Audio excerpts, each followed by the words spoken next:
est dans un nouvel épisode des échanges entrepreneurs. Aujourd'hui, j'ai la chance de rencontrer une alliée qui fait un peu le même principe de job que moi en marketing. Par contre, elle va s'orienter vraiment du côté employeur.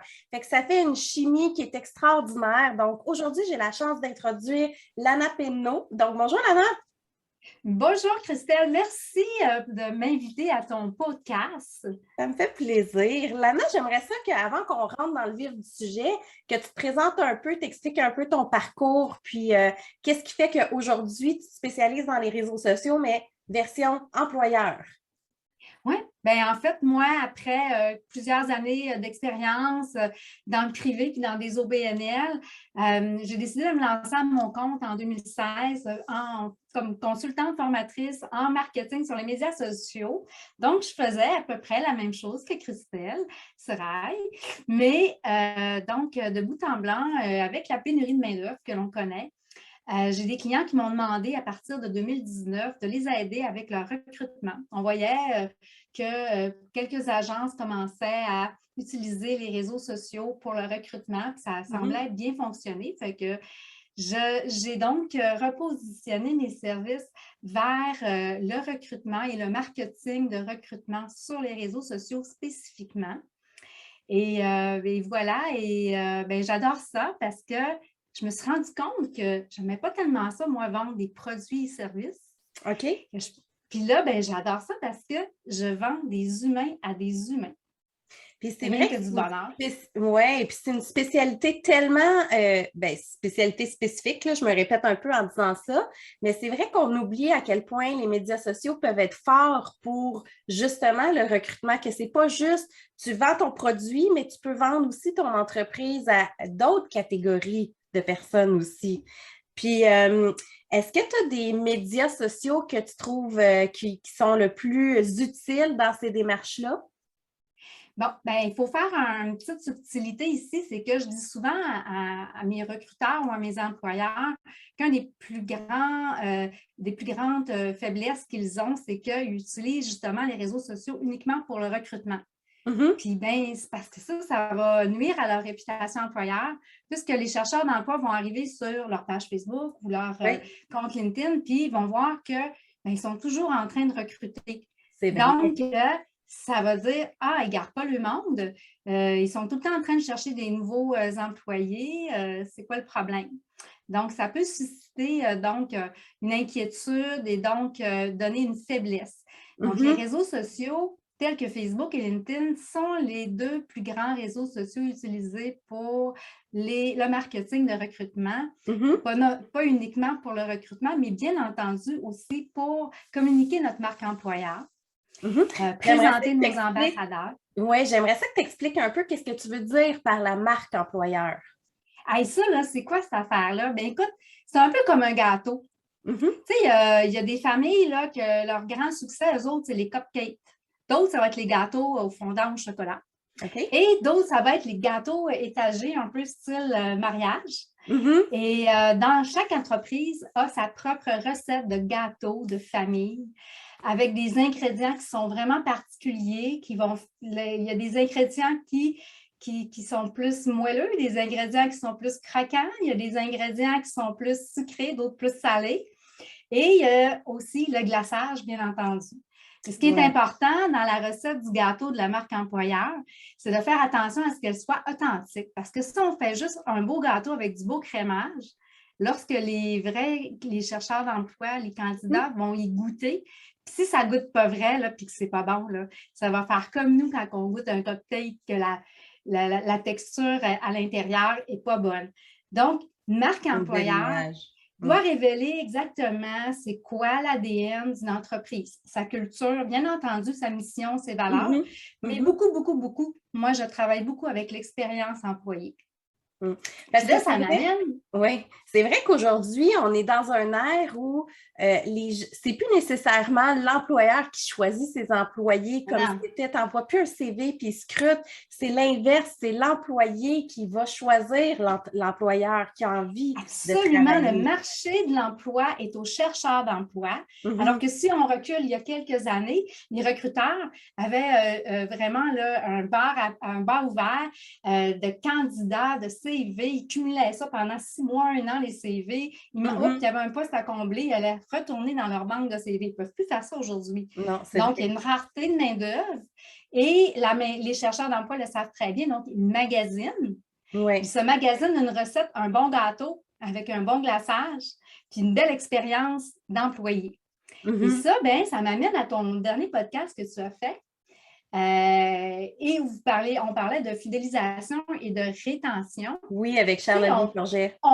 effectivement, et on prend le temps, on trouve ça important hein, de fidéliser nos clients. Mhm, oui. Parce que ça coûte cher acquérir un client, on ne veut pas le perdre, donc on veut le fidéliser. Donc, ce qu'on va faire, on va mettre en place des sondages pour vérifier l'intérêt et la satisfaction de notre clientèle, puis pour pouvoir améliorer nos produits et services pour les conserver. Mhm. Mais on fait quand est-ce qu'on le fait avec nos propres employés qui sont notre ressource première C'est et qui est clair. une ressource très précieuse aujourd'hui. C'est Donc vrai. là, on va Surtout, parler de fidélisation et non pas de oui. rétention. Parce que la rétention, c'est je veux l'attacher, mon employé. Je veux le garder avec des avantages sociaux. Je veux le garder avec un salaire. Je veux le garder avec, ben, si tu t'en vas, tu vas perdre ton ancienneté, tu vas perdre tes vacances. Alors que Mhm. la fidélisation, c'est l'employé qui reste parce qu'il est heureux dans ce poste-là, parce qu'il se sent reconnu dans son travail, parce que justement, on l'encourage à participer avec il y a beaucoup d'entreprises maintenant qui vont y aller avec un axe d'intrapreneur dans Mhm. l'entreprise qui vont permettre aux employés de participer aux décisions, aux solutions au lieu de faire affaire avec des consultants externes qui sont très coûteux, bien souvent, Tout et à fait. Tout à fait. qui vont être plus complexes. Et à l'interne, les gens, souvent, si on va les employer, mettons, de plancher, ben, ils ont les deux mains dedans à longueur de journée. Fait que c'est sûr qu'ils apportent une crédibilité puis une connaissance que quelqu'un d'externe ne peut pas nécessairement aller chercher. Puis en même temps, ben, ils sont contents de se sentir impliqués et écoutés dans l'entreprise. Fait que c'est vrai que ça a un impact très, très, très important Oui, aussi. puis c'est tellement poussé maintenant. Tu sais, il y a des entreprises, des agences qui ont mis en place des systèmes qui permettent justement de questionner l'expérience employée de nos talents toutes les semaines, Mhm. régulièrement, pour voir s'ils sont toujours heureux, s'ils vont toujours bien, si ça fonctionne bien, pour pouvoir réagir rapidement. Et d'un autre côté, on a encore des entreprises qui ont peur de montrer leurs employés sur les réseaux sociaux, C'est peur de vrai. se faire voler. C'est vrai, hein? Cette crainte-là, elle Ouais. est encore présente, un peu comme dans le service où est-ce qu'on a peur tu sais, je pense, mettons, au coaching, aux consultants, où les gens ont peur de dévoiler un peu leurs recettes, mais on n'est plus dans cette ère-là, on est dans un Non. ère où justement on communique Imagine et on le montre. e-commerce aujourd'hui. Il y a quelques années, là, les entreprises ne voulaient pas afficher leur prix sur le web parce qu'ils C'est vrai. avaient peur de se faire copier par les concurrents, etc. Mhm, Donc, c'est la même chose avec les entreprises. Moi, j'ai des clients. Je travaille beaucoup avec des entreprises qui sont dans le domaine de l'industrie lourde, OK, dans la métallurgie, dans les équipementiers, OK. les manufacturiers. Et ils n'ont pas du tout besoin des réseaux sociaux pour vendre les produits et services. Là. Ils font affaire avec, ils sont dans le B2B. Puis, par contre, ils ont vraiment besoin des réseaux sociaux pour communiquer leur marque employeur et recruter leurs futurs talents. Donc, c'est vraiment le fun. Oui, parce qu'effectivement, juste avant, tu mettais l'accent sur la valeur de l'entreprise, comment c'est important de bien traiter ses employés, mais quelqu'un qui cherche une job ne va pas le voir nécessairement, on ne va pas connaître cette partie-là si on ne lui les communique pas. Fait que d'où l'importance, comme tu disais, de développer ta marque sur les réseaux sociaux. Puis Oui. j'aimerais ça que tu expliques un peu comment, même si c'est très général, de quelle manière tu le présentes à tes clients, de quelle manière tu le proposes. à tes clients, justement, de se faire voir comme ça? Mais en fait, c'est basé sur des statistiques. Mhm. La majorité de nos milléniaux, hein, les générations Z et Y, vont aller surfer sur le web. Mhm. Ils vont aller se stalker les réseaux sociaux pour aller voir c'est qui leur futur dirigeant, c'est qui cette entreprise-là. Ils ont quoi comme réalisation? Un Ouais. grand nombre de ces entreprises-là n'ont pas de site web ou le site web est passé date, n'ont pas de Mhm. page carrière, ne présentent pas leur directeur, leur gestionnaire, ne présentent pas leur réalisation. Tout est caché parce qu'ils n'ont jamais eu besoin de présenter Mhm. leur entreprise de façon publique. Puis ils ne Mhm. sont pas connus. Fait que, quand on s'appelle McDonald's ou Google ou un Ouais, nom c'est plus connu, c'est facile. facile. Je sais pour qui je vais travailler, je connais la marque. Mais là, quand c'est un manufacturier ou dans l'industrie lourde qui est spécialisé, ben, tu ne connais pas. Puis donc, c'est très important pour d'être présent justement sur les réseaux sociaux et sur le Mhm. web, d'avoir une présence continue pour justement afficher notre marque employeur, puis donc être plus attrayant aux chercheurs d'emploi. Et ça va, on le voit de plus en plus de pages carrières qui sont faites là, dans cet objectif-là avec des belles vidéos. On trouve des ambassadeurs parmi nos talents qui vont aller justement témoigner comme un client Mhm. de leur vie dans cette entreprise-là. Alors, Mm. ça passe très bien.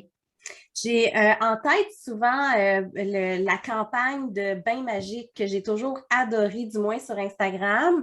Ils ont fait vraiment une belle job, justement, où c'était tous les employés qui mettaient de l'avant.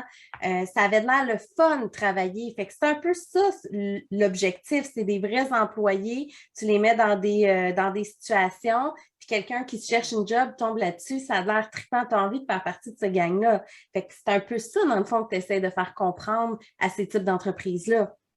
Exactement, c'est ce qui jamais auparavant, ces entreprises-là ne voulaient pas présenter leur lifestyle. Ils ne Oui. voulaient pas montrer le behind the scene. Puis là, je leur dis, c'est exactement ça qu'il faut montrer. Mais non, c'est sale dans notre usine, mais c'est normal. C'est ça qu'il faut montrer. Dans quel environnement je vais travailler? Oui, ça va être sale. Oui, il va faire froid. Mais mon Dieu, qu'on a du fun, puis qu'ils s'amusent pour vrai, puis qu'ils ont une belle complicité, une belle chimie, puis qu'à la fin de la journée, tout le monde, on se tape dans les mains, puis on est heureux, puis on est fiers de notre réalisation, puis de notre journée. Donc, puis tu parles d'Instagram, tu vois, c'est un réseau social qui est très peu exploité. On commence à voir un peu de marque employeur sur Instagram. Il y a certaines entreprises qui vont aller maintenant sur TikTok Oui. parce qu'on veut aller rejoindre nos talents là où ils sont. On Mhm. sait, une grande partie des jeunes milléniaux ne sont pas nécessairement très actifs sur Facebook. C'est clair. Ils vont être plus actifs sur Instagram, sur Snapchat ou sur TikTok. Donc, il faut aller là où ils sont. Et Mhm. là, c'est encore un enjeu supplémentaire à convaincre nos clients qui sont des dirigeants, des fois souvent des boomers ou de la Oui. génération X, qui ne connaissent pas cette plateforme-là, de hey, mon Dieu, on s'en va là, mais on ne connaît pas ça. Donc, il faut vraiment démystifier, leur montrer Mm. l'enjeu d'être présent là où ils sont. Tout à fait. Puis ils vont dire, ah, je ne veux pas aller sur TikTok, je ne veux pas être obligée de faire des petites danses quétaines, mais c'est tellement plus que juste ça. Puis en même temps, si la petite danse quétaine, là, elle fait que ça a l'air le fun de travailler là, ça l'amène un plus aussi. Autant en plus au côté client qui voit cette ambiance-là.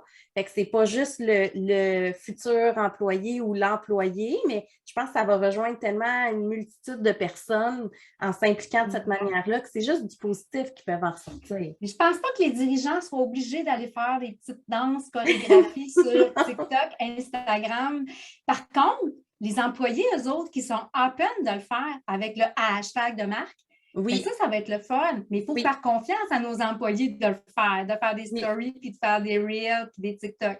C'est ça l'affaire. Il faut Ouais. trouver des bons ambassadeurs C'est ça, qui vont être, exactement. qui vont Exactement. Fait que afficher toi, une bonne. ton rôle, c'est pas juste de mettre en place, c'est aussi de trouver les moyens pour qu'ils convainquent leurs employés d'embarquer dans ces tendances-là aussi.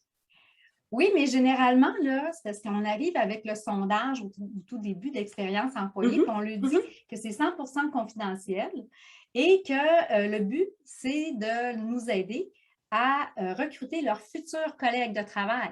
Donc ça lui parle, on leur dit, on te demande de nous aider à recruter tes futurs collègues de travail et de contribuer à l'attraction des nouveaux talents dans notre entreprise. Donc là, on va arriver avec des shootings photos, puis des séances vidéo, mais on va demander à ceux qui sont vraiment intéressés puis qui sont ouverts à le faire. Puis généralement, ils vont être très heureux de participer, d'être présents. Puis, donc c'est pas difficile de trouver les ambassadeurs. C'est quand même assez facile. Je pense que les employés sont contents de contribuer puis d'aider à la pérennité de l'entreprise parce que là, si on manque de ressources, moi, j'ai des clients qui ils sont en arrêt de déploiement de leur développement de marché. Ils sont obligés d'arrêter certaines opérations parce qu'il manque de main-d'œuvre. Donc, c'est vraiment là, un enjeu pour la pérennité de plusieurs entreprises dans tous les secteurs d'activité en plus. Ouais. Parce qu'il y a aussi quelque chose que on a besoin de tous les niveaux dans une business. On a besoin de la personne qui va nettoyer le plancher, autant qu'on a besoin du dirigeant d'entreprise. Il n'y a pas de sous-métier, puis il n'y a pas de véritable hiérarchie. Oui, il y a un boss, il y a des directeurs, des éléments comme ça, mais dans la réalité, c'est que si on ne met pas tout le monde égaux, si on rabaisse certaines personnes, l'ambiance est différente, puis la productivité devient différente aussi. Fait que je pense que c'est aussi cette réalité-là qu'il faut faire face en 2021, là, dans le fond, ou même depuis une couple d'années aussi. On est dans un autre ère de... Puis on l'a vu avec la pandémie. On l'a vu avec la pandémie. Tu sais, les entreprises ont été mises sur pause et puis en télétravail. Donc, là, qu'est-ce qui reste dans une entreprise quand on enlève les murs d'une usine ou d'un commerce? Il reste quoi? Il reste des ressources humaines. Et c'est à eux qu'il faut faire attention. On s'en fout des murs et des équipements. S'il n'y a personne, si on n'a pas de ressources humaines pour faire fonctionner l'entreprise, on ne fait plus rien. Elle est vraiment précieuse. Moi, je ne parle plus de rétention, je ne parle plus d'employés, je ne parle que de fidéliser et de talent parce que je trouve que c'est la ressource première, la plus importante dans n'importe quelle entreprise aujourd'hui. Et on apprend de plus en plus, c'est fun, parce que là, il y a des entreprises qui n'avaient aucune personne responsable des ressources humaines qui maintenant embauchent. C'est un des postes les plus recherchés présentement sur Indeed et sur LinkedIn, des responsables des ressources humaines, des responsables aussi. Tu sais, on voit des nouveaux postes qui sont là pour justement faire en sorte que la culture de l'entreprise soit vraiment bien entretenue et puis communiquer aussi, effectivement, auprès des ambassadeurs, mais auprès du grand public. Oui, puis je pense que c'est important aussi de ne pas limiter la marque employeur, puis le développement, puis le recrutement pour les grosses business, parce que c'est aussi vrai dans les petites PME. Même si vous êtes 2, 3, 4 employés, bien, le jour où tu as un petit centre d'esthétique, tu as besoin d'une deuxième esthéticienne, bien, il faut que tu aies de quoi mis en place aussi pour avoir que la personne elle ait envie de rentrer chez vous puis de travailler avec toi. Fait qu'il faut aussi le dégager pour cette personne-là aussi. C'est un challenge. Oui, exactement. Moi, je m'intéresse à des entreprises qui n'ont pas à l'interne les ressources pour faire des campagnes, des stratégies marque employeur et communiquer leur marque employeur sur les réseaux sociaux. Soit ils ont des ressources, mais les ressources sont déjà débordées dans d'autres tâches, parce qu'on le sait, les recruteurs, ils n'ont pas juste comme tâche de faire du recrutement, ils ont vraiment beaucoup, beaucoup d'autres tâches, un peu comme une adjointe dans les entreprises, c'est comme des pieuvres. Alors, c'est une fonction qu'il n'y a personne dans cette entreprise-là qui a le temps de le faire. Donc, moi, c'est pour ça que je m'appelle l'allié. Je m'appelle l'allié des RH parce que je viens en complément de leur fonction, offrir un service ponctuel pour leurs besoins de recrutement et pour communiquer leur marque employeur sur les réseaux sociaux. Donc, les agences, il y a des entreprises qui vont faire affaire avec des grandes agences, mais les petites PME, les petites entreprises ont besoin aussi d'une Oui. présence, d'être présent comme tu le souhaites, comme tu le dis. Donc, c'est pour ça que j'offre autant des services d'impartition que des services d'accompagnement et de formation. Ça fait que ça permet à une entreprise qui est déjà sur les réseaux sociaux pour ses produits et services d'offrir d'utiliser ces mêmes plateformes-là pour justement communiquer sa marque employeur et recruter aux besoins. Tout à Donc, fait. On est loin ouais. du envoie ton CV ou des petites annonces dans le journal ou même des annonces sur Indeed. Tu sais, oui, c'est la partie officielle. Les gens vont aller dessus, mais une fois qu'ils ont trouvé les annonces, ils vont faire des recherches beaucoup plus poussées. Fait que l'attraction, du moins selon ce que je pense, l'attraction du client passe par, ben, du client, dans ton cas étant plus l'employé potentiel, passe par tellement plein d'autres médias que le traditionnel qu'on connaît. Mais ce qui est la beauté des réseaux sociaux, soit Facebook, LinkedIn surtout, c'est que tu n'as pas juste des chercheurs d'emploi actifs, c'est que tu as des chercheurs d'emploi passifs qui voient passer une entreprise qui cherche des employés, puis là, il lit une offre d'emploi qui est vraiment été transformée grâce au storytelling, puis qui le charme, puis qui, là, après ça, il va fouiner un peu sur la page Facebook ou le compte LinkedIn, puis il voit les personnes, puis il voit vraiment un style de vie, de travail, parce que c'est ça aujourd'hui, hein? On valorise beaucoup un complément de notre vie professionnelle et à notre vie personnelle. Donc, on n'a jamais autant entendu parler de conciliation travail-famille. Bien, c'est ça, Vraiment. c'est un prolongement dans la vie professionnelle de nos valeurs et on veut poursuivre ça. Donc, les gens vont utiliser donc les réseaux sociaux pour aller être attrayants, attractifs auprès des chercheurs d'emploi qui sont passifs, donc qui ne sont pas en recherche de façon active, mais qui sont ouverts ou qui y ont déjà pensé. Donc, ça, on n'a pas ça, tu sais, pour faire des recherches sur Indeed, il faut vraiment que j'aie l'intention Oui. de changer d'emploi ou que je sois déjà en démarche, que je sois en réflexion. Alors, sur les réseaux sociaux, tels que même sur Facebook, tu peux enregistrer ta recherche d'emploi comme sur LinkedIn maintenant. Oui. Donc, tu reçois des notifications s'il y a un nouveau poste qui est affiché. Donc, ça peut être vraiment très utile pour les chercheurs d'emploi. Et on a de nombreux groupes d'emploi maintenant sur Facebook aussi. Très intéressant pour tous les commerces, les entreprises de toutes les régions. Il y en a par région, il y en a par spécialisation dans l'hôtellerie, dans la vente. Donc, il y a vraiment beaucoup de groupes de recherche d'emploi sur Facebook où les chercheurs et les recruteurs discutent entre eux. C'est vraiment le fun. J'ai envie d'apporter quelque chose de plus aussi parlant de groupes comme ça, surtout sur Facebook ou même sur LinkedIn, on le voit un peu partout, les fameuses traditionnelles offres d'emploi où est-ce qu'on cherche la perle rare. Je trouve qu'aujourd'hui, on se doit d'être un peu plus créatif. Oui, dire j'ai besoin de tel employé, voici les informations, mais quand on veut charmer, parce que c'est une job de séduction, dans le fond, ça, quand on veut charmer des clients potentiels, il faut qu'on ait un petit côté un peu plus créatif aussi dans nos offres d'emploi, surtout dans des groupes où les gens sont forts sur la critique. Bien, là, c'est parce que les recruteurs manquent de temps. Puis, même si leurs outils, leurs techniques de recrutement traditionnels ne fonctionnent plus, bien, ils n'ont pas le temps de faire autrement. Donc, ils reprennent encore les affichages de postes internes avec des listes de compétences et des listes de tâches. Ils font copier-coller, puis ils nous mettent ça sur les réseaux sociaux. Alors, moi, ce que je fais, c'est que je reprends ces affichages de postes plates-là et je les transforme en un affichage, en offre d'emploi dynamique, intéressante. J'utilise le storytelling. J'ai fait dernièrement... Pardon? Explique un peu le storytelling. Donne un exemple. Bien, le storytelling, c'est qu'au lieu d'offrir aux candidats, dire aux candidats qu'on cherche une personne avec telle compétence, pour faire telle tâche, etc., avec tel avantage sociaux, tel salaire, etc. Là, notre candidat, c'est notre héros. Et notre héros, on lui fait vivre un parcours, on lui fait découvrir une vie professionnelle qui l'attend.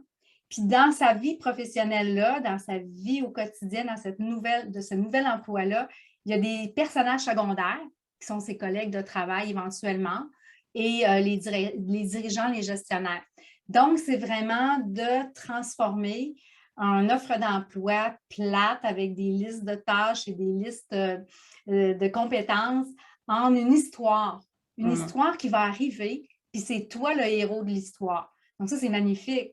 Parce que j'en ai fait un, justement, là, la semaine dernière, puis pour une recruteur, puis elle m'a écrit, écoute, mon client était tellement content, il m'a dit, j'ai envie d'appliquer.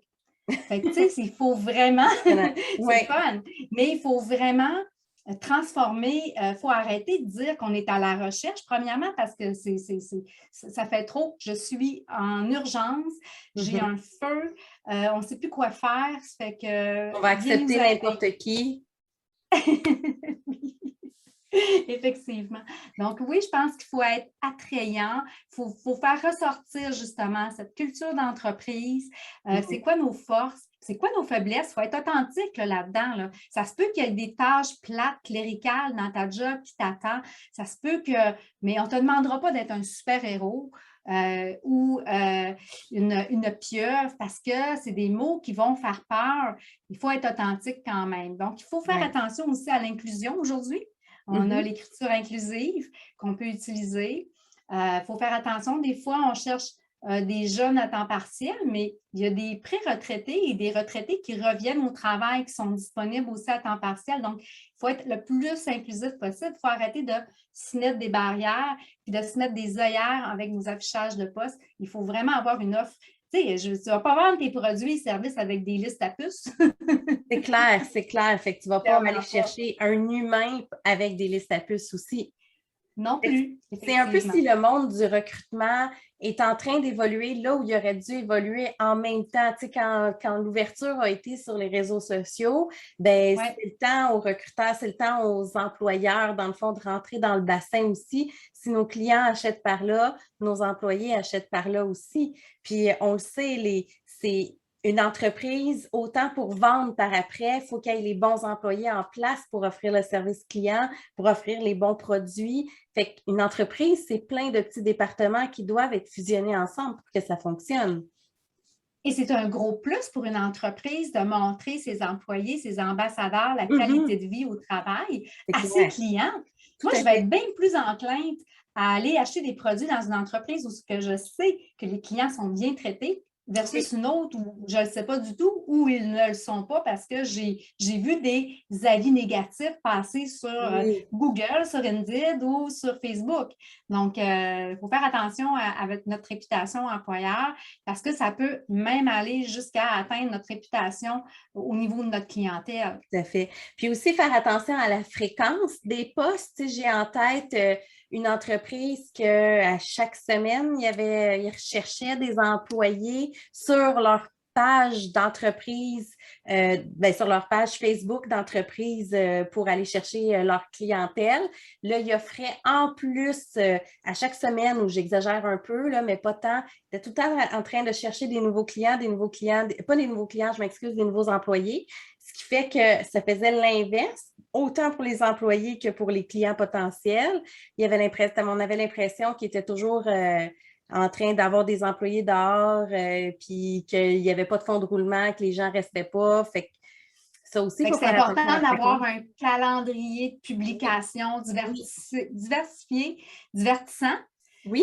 Pour que nos employés, nos ambassadeurs puissent aller interagir, partager avec leur réseau de proximité. Hein, si on est sur Facebook avec leur famille, leurs amis, leurs anciens collègues de travail. Donc, c'est important et ça donne une belle visibilité. Puis, il y en a des sujets. Qu'est-ce qu'on va partager? Moi, j'ai développé une liste de plus de 30 sujets dont plusieurs sont répétitifs dans l'année, qui permettent justement de publier des contenus différents toutes les semaines sur notre marque employeur. Il suffit de prendre le temps de développer l'automatisme puis d'avoir les sujets en tête. Oui, je dis tout le temps à mes clients, la première affaire, c'est de te créer une habitude puis de récolter ton contenu aussi. Je pense peu importe, mettons qu'on choisit de prendre des photos d'employés, ben si tu choisis d'en publier un par semaine ou peu importe, là, je dis n'importe quelle stratégie, ben si tu les prends à chaque fois, la journée même, puis il faut que tu ailles prendre la photo de l'employé qui te manque, c'est pas mal plus compliqué que si une journée, tu fais un shooting photo, tu prends tout, puis là, tu les distribues dans le temps. Fait que pour être capable de rentabiliser son temps, d'avoir un meilleur calendrier de contenu, il faut planifier puis prévoir d'avance et récolter du contenu, emmagasiner. Notre téléphone peut être plein, puis on n'est pas obligé de tout utiliser, mais au moins on a une fréquence Exactement. d'utilisation. Ah oui, tout à fait, vraiment, parce que, tu sais, ça peut, comme je le dis, ce que les gens aiment souvent, là, c'est de les voir des projets avant-après. Fait que Oui. là, vous faites une super de grosse réalisation pour un projet X, mais montrez-nous le projet avant, pendant et après. Donc, prenez Mhm. plusieurs photos, puis prenez pas juste les photos du pont ou du bâtiment, prenez l'équipe Oui. qui a contribué à la réalisation de ce magnifique projet. Comme ça, Euh, tu utilises le même matériel pour plein de raisons différentes. Tu vas oui, juste trouver quel canal tu vas le publier par après. oui, exactement. Tu vas le canal, le ton, exactement, pour savoir si je le publie sur Facebook ou sur Instagram ou sur LinkedIn. Je vais changer de ton, je vais avoir une politique éditoriale différente, puis ça va faire la job. Mais oui, effectivement, je pense qu'on peut avoir beaucoup de contenu d'avance, mais le publier de façon plus planifiée. Tout à fait. Pour Parce que rien. effectivement éviter de Ouais, publier uniquement des offres d'emploi. Parce que les réseaux sociaux, on le sait, c'est des réseaux sociaux. C'est ouais, pour socialiser, pour avoir des exact, relations, des exact. interactions avec les gens. Donc, c'est pas le but premier, ce n'est pas de recruter, mais oui, ce sont d'excellents outils de recrutement quand c'est bien fait. Tout à fait. Puis en conclusion, si tu avais un conseil à donner à un employeur qui est constamment à la recherche d'emploi, d'employés plutôt, ça serait quoi?